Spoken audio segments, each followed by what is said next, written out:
यह dictation 5 second बाद start होगी, तब तक आप रेडी रहें।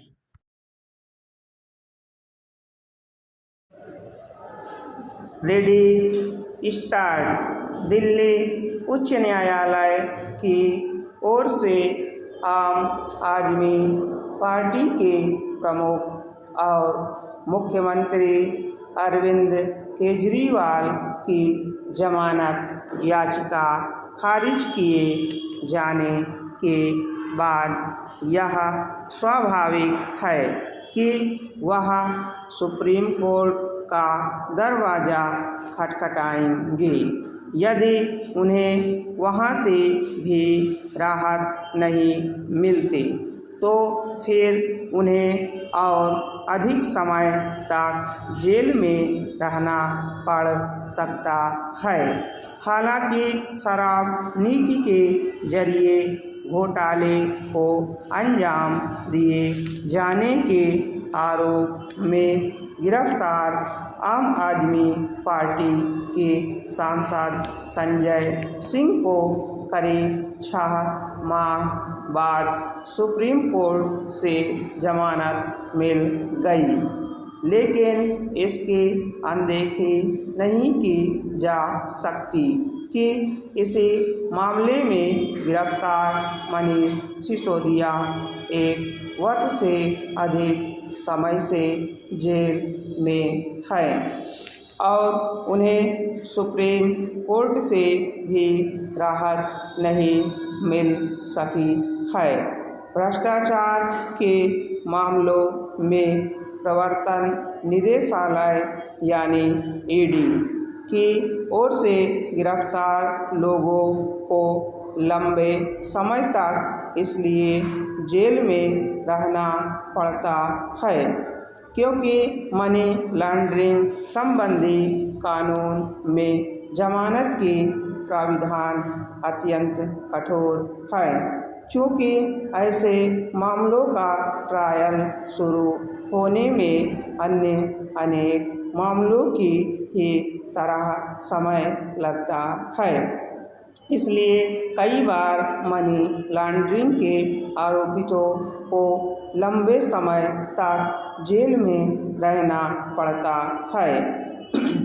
हालांकि सुप्रीम कोर्ट ने यह व्यवस्था दी है कि यदि ट्रायल शुरू होने में देर होती है तो मनी लॉन्ड्रिंग के आरोपित को जमानत दी जा सकती है, लेकिन प्रायः ईडी की ऐसी दलीलें जमानत में बाधक बन जाती है कि यदि आरोपित बाहर आया तो वह गवाहों को प्रभावित कर सकता है या फिर साक्ष्यों से छेड़छाड़ कर सकता है।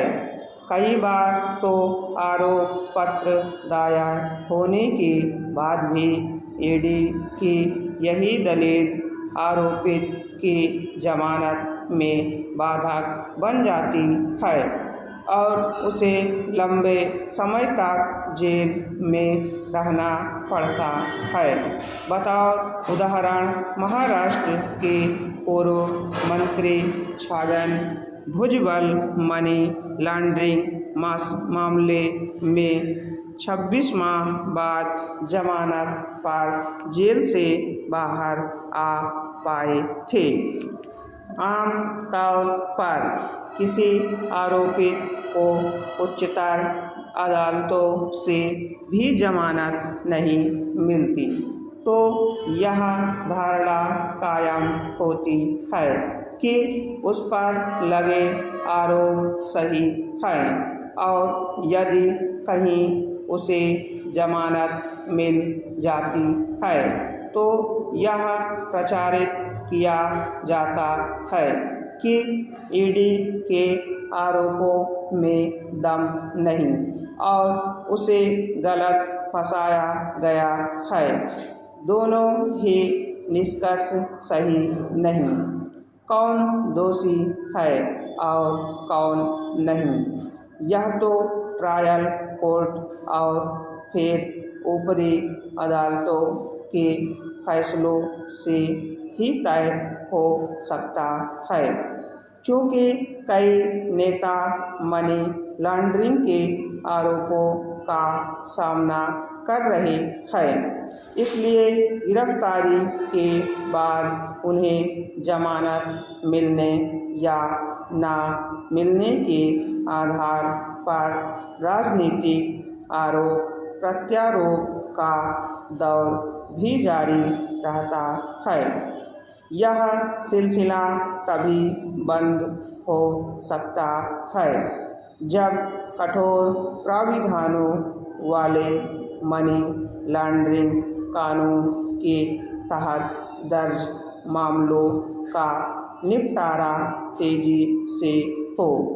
जितना ज़रूरी यह है कि मनी लॉन्ड्रिंग के अपराध पर लगाम लगे, उतना ही यह भी कि इससे जुड़े मामलों का शीघ्र निस्तारण हो। स्टॉप।